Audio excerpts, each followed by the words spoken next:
it was probably time to adapt a new brand. And what better time to do it than coupled with our 50th anniversary? Because it was, there's something about that anniversary that signals a turning point.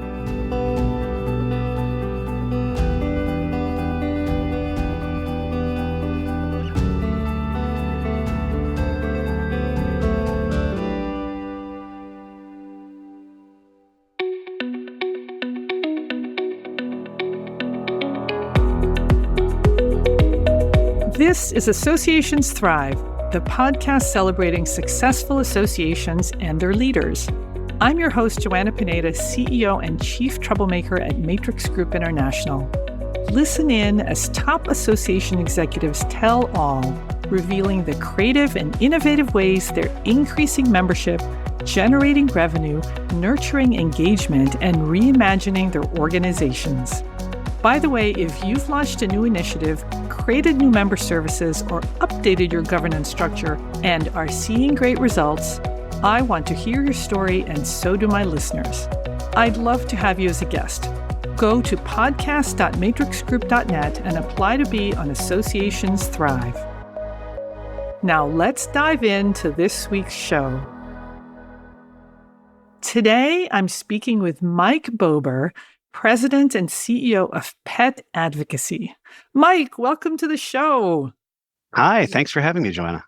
So, Mike, tell us about Pet Advocacy. Who are you? Who do you serve? How do you make the world a better place? We hope we do. The Pet Advocacy Network is a 501c6 member organization. We are the legislative and regulatory trade association for the responsible pet care community. We represent everybody from food and product manufacturers to breeders and distributors of live animals to retailers and service providers. And we represent them at the federal, state, and local levels. And we even dabble in some international work here and there because of the interconnected world in which we live when it comes to trade in live animals. So, Mike, why does this industry need advocacy support? Like, what are your top issues?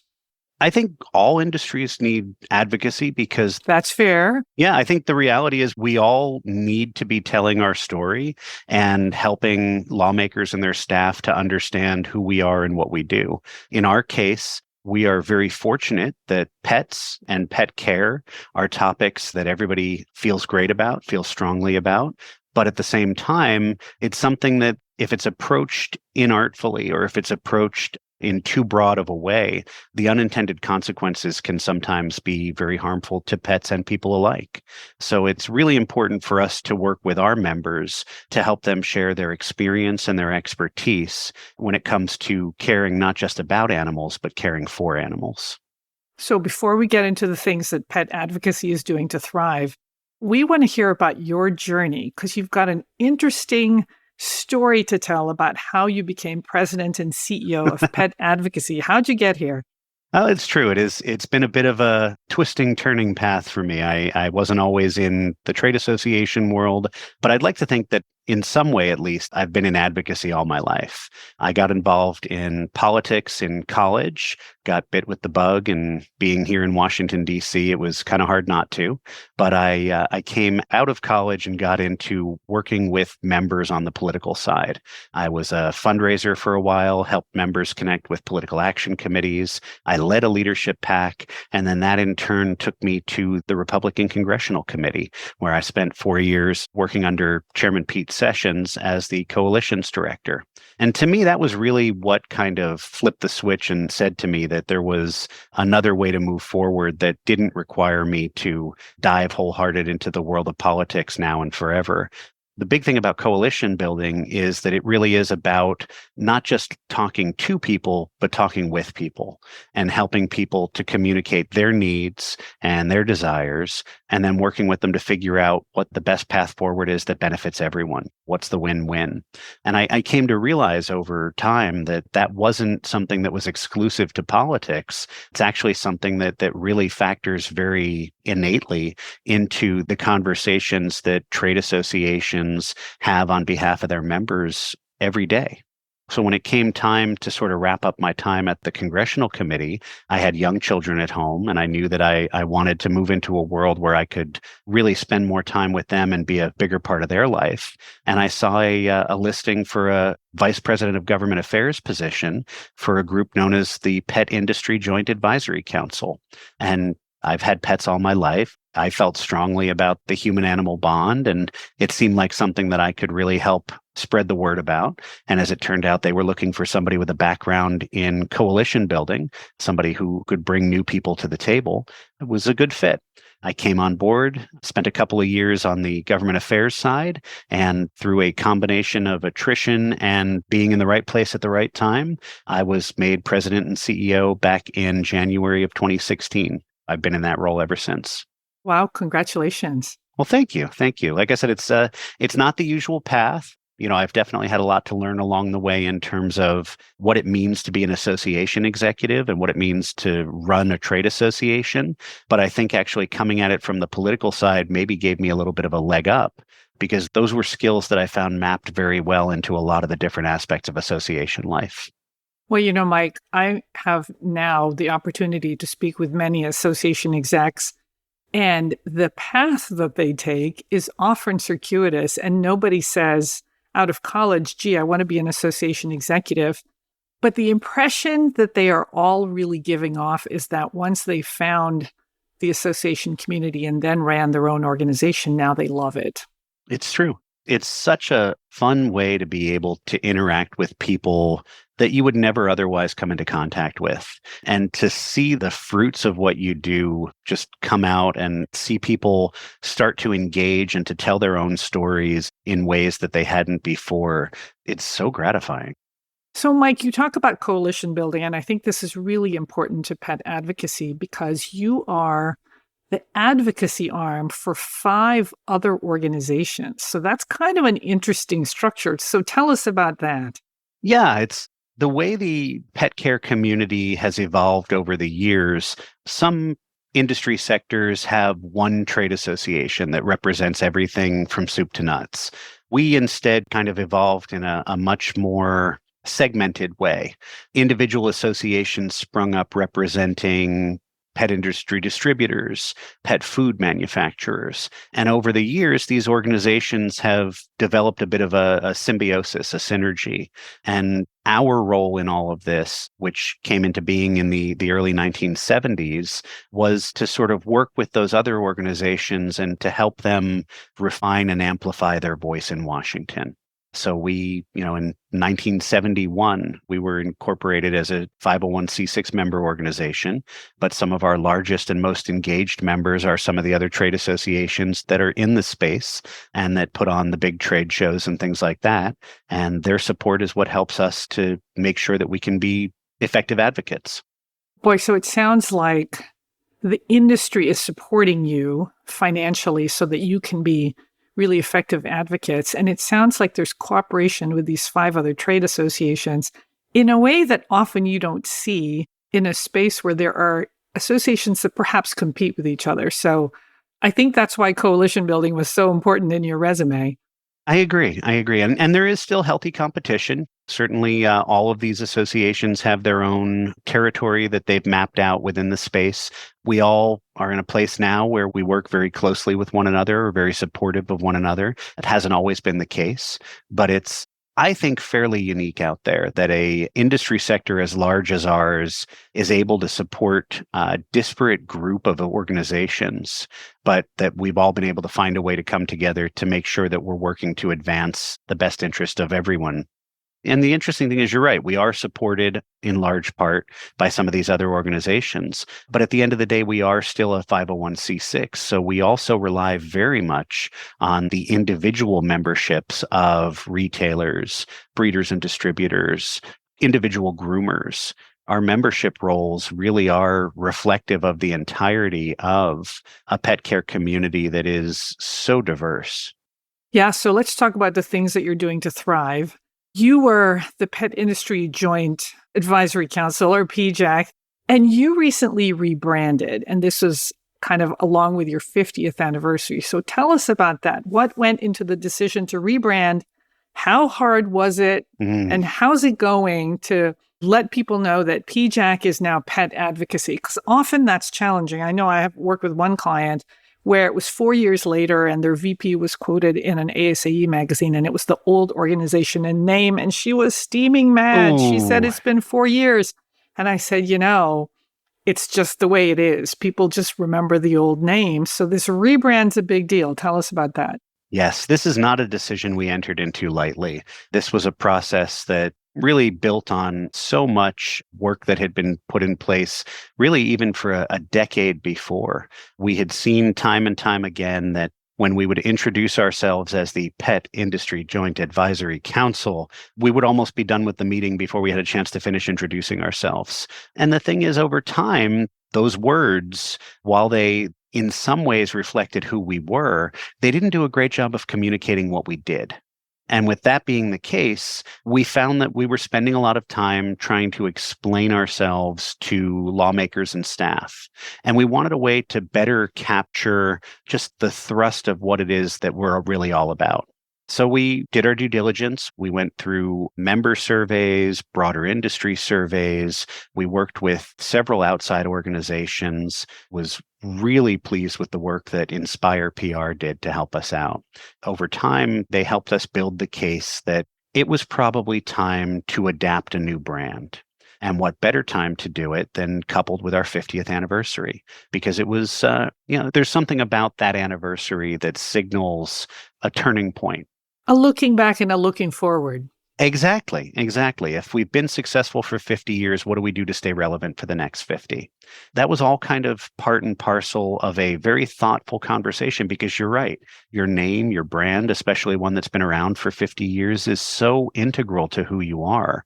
And we've seen it in the community, the pet care community. A lot of people still know us as PIJAC, and they probably always will. And that's okay. One of the things that we did in exploring this process was, rather than going for a wholesale legal name change, what we actually opted to do was to adopt Pet Advocacy Network as a trade name, as a DBA. So we have the ability to continue to serve people who will always know us as PIJAC, but to present ourselves and to introduce ourselves and to start new conversations as the Pet Advocacy Network. And the way we did that, again, working closely with Inspire PR, but also working through our internal communications team, I have to give a lot of credit to Gwen Donahue, our VP of Communications. The program was flawless.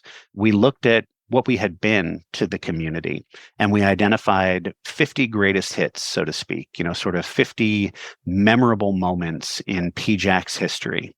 And we started dripping those out on December 7th of 2021, which was the actual 50th anniversary date of our incorporation. Right, the second day that will live in infamy. Exactly, the second time that date, yep.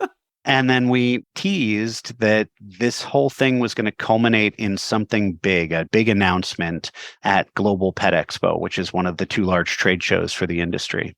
That always takes place in mid-March. Over the course of those 2.5 months, 3 months, we dripped out these 50 items that we were very proud of.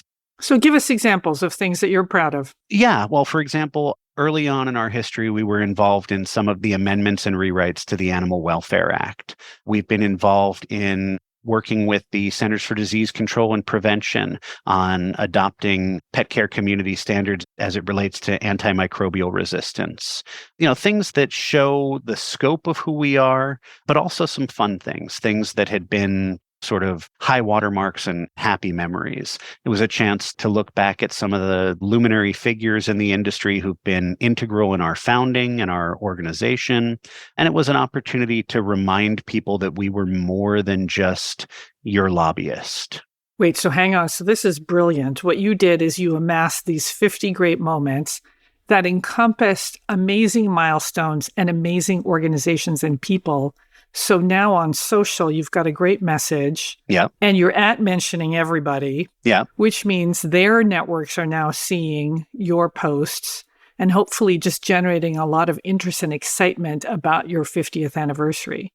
Yeah, the social media campaign was really well done. We've got Lynn Taylor, our junior comms person, has just did a terrific job of putting together some compelling visuals and really just putting all of that together in a way that made people eager to see what the next item was going to be.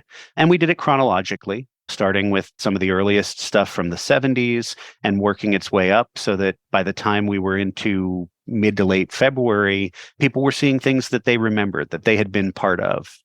And then all that obviously led to 48, 49, and then number 50 was right there the first night of Global Pet Expo. We held a reception. We invited former board members, other folks who've been really with us the entire way. And at that reception, we had an unveiling. We announced the new name. We announced the new logo. We actually worked with our outside communications professionals to develop a logo that reflected so many different things about who we are and what we do.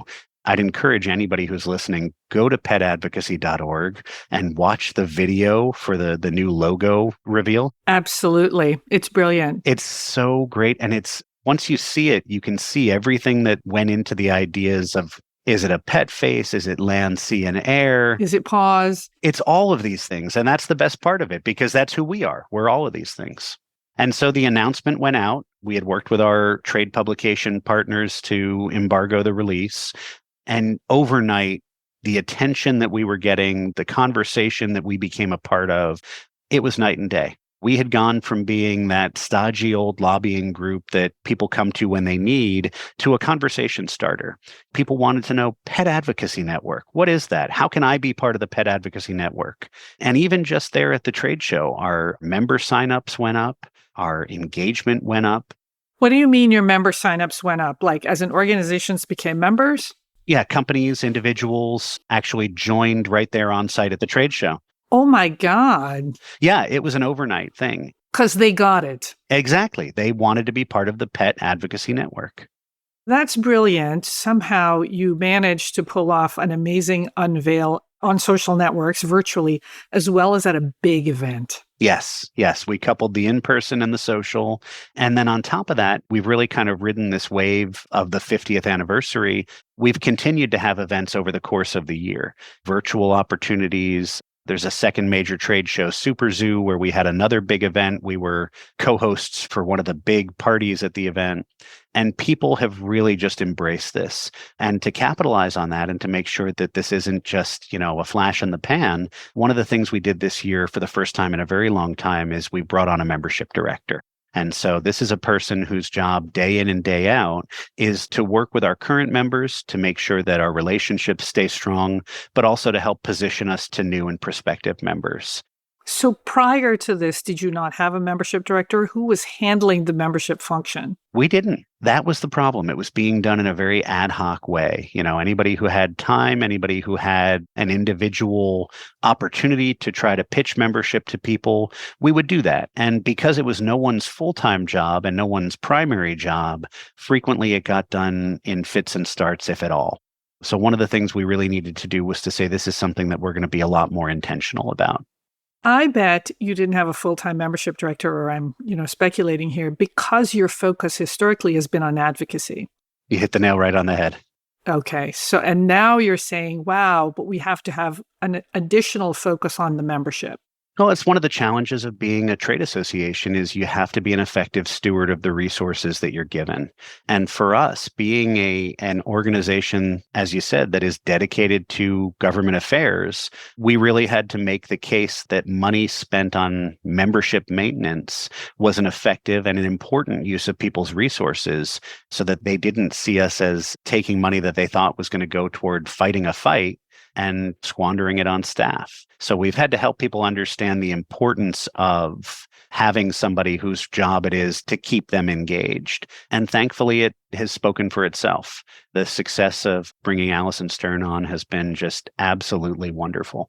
Hey, speaking of advocacy, you brought back a while back your legislative fly-in. Yes. And you have something called Pet Night on Capitol Hill. Man, you got to tell us about these events. Oh, we are spoiled in the pet care community because, again, we have the ability to connect with people at a level that is so welcome.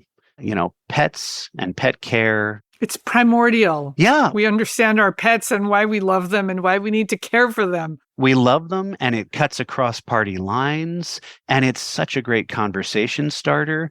But for us, one of the most important things that wasn't happening was our opportunity to tell the story. Again, to help our members share their experience, their expertise, to really be the face of pet care to their elected officials. And so we sat down and we said, okay, well, I think it's time. I think the community is ready to once again support a fly-in. And so 5 years ago, we sat down and we committed to it. We mapped out a process. We've worked with some great organizational partners out there. Now we work with Soapbox Consulting, who do all of the heavy lifting for us in terms of scheduling meetings and things. And people have embraced it. We had close to 100 people come to Washington this year to tell their stories. Wow. And most member offices were quite welcoming of them. Some were still keeping their constituents at arm's length, unfortunately, and would only meet virtually.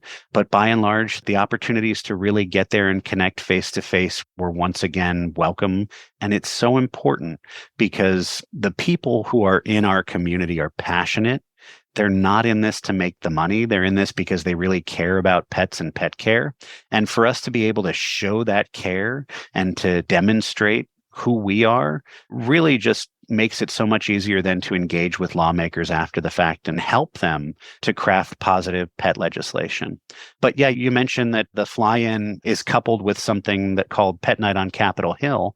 Pet Night on Capitol Hill has actually been around for almost 25 years now.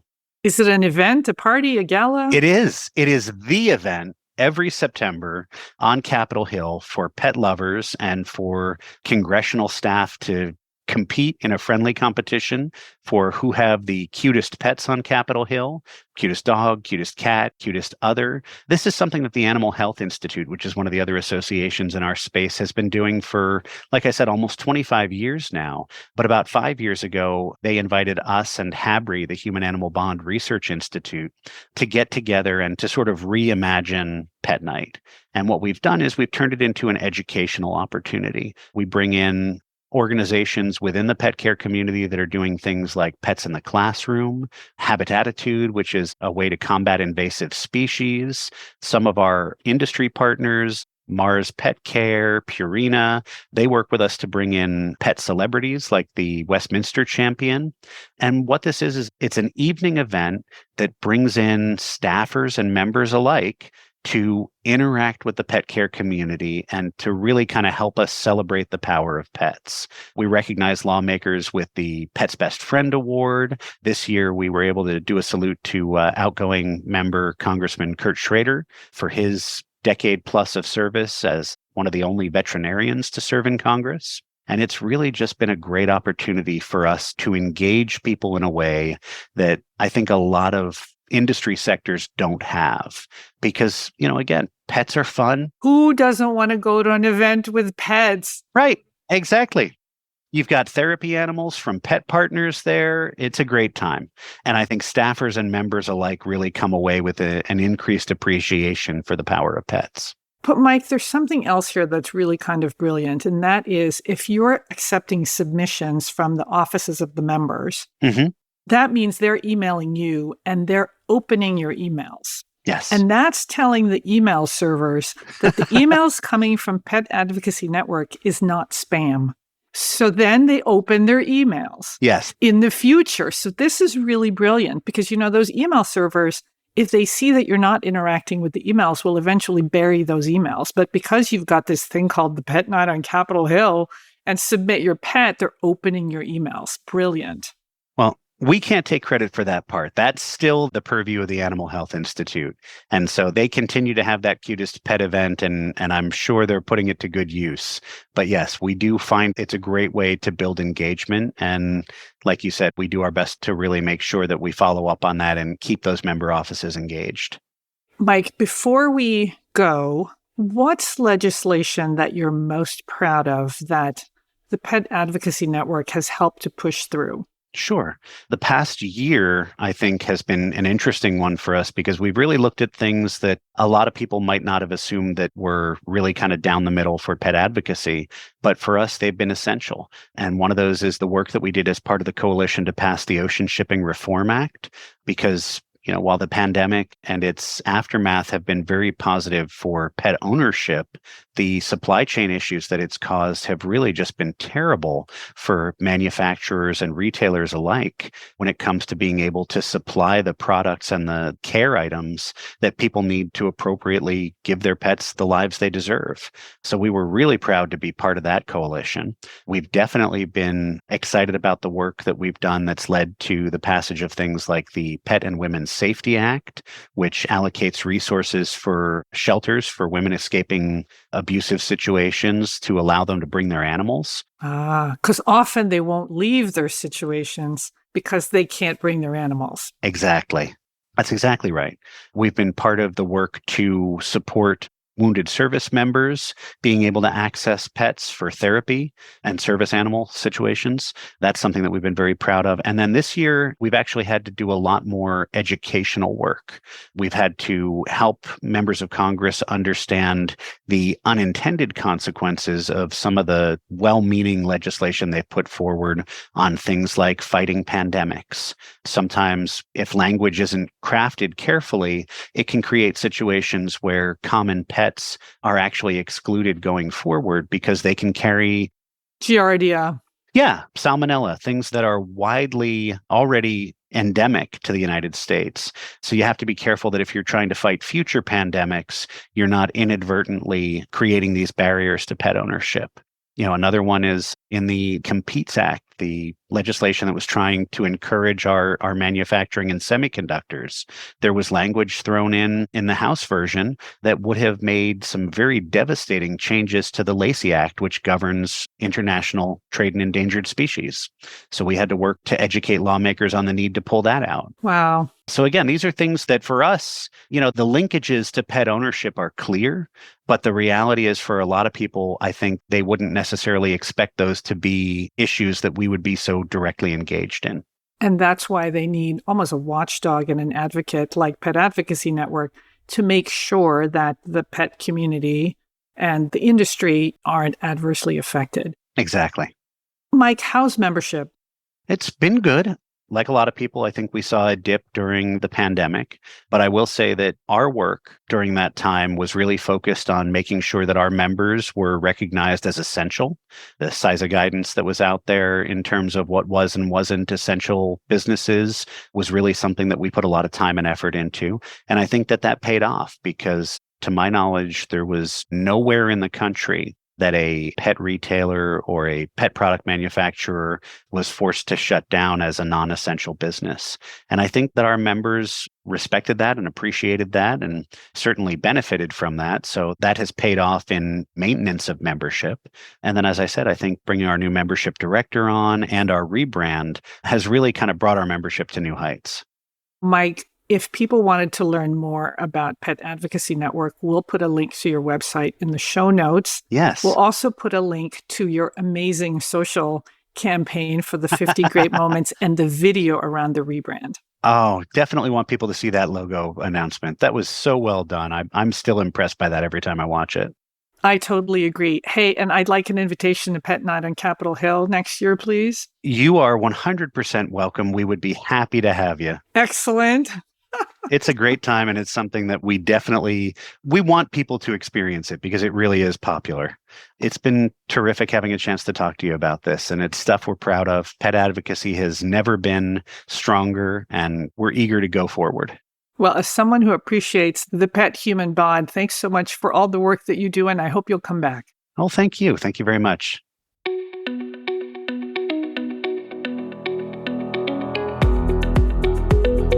Thanks for listening to Associations Thrive. We're so glad to have you here. You know, my personal mission and the mission of my company, Matrix Group International, is to help associations and nonprofits increase membership, generate revenue, and thrive in the digital space. I want to hear stories of how your organization is thriving in today's challenging landscape. Please apply to be on my show by going to podcast.matrixgroup.net. By the way, do you need help with a digital initiative? Maybe it's a website redesign, a new membership database, or a hybrid meeting that you're planning. I'd love to connect with you. Please visit the Matrix Group website at matrixgroup.net. Thanks again for listening to this week's episode of Associations Thrive. Don't forget to subscribe to the show, leave a 5-star rating, post a comment, and share it with your colleagues and friends. Bye!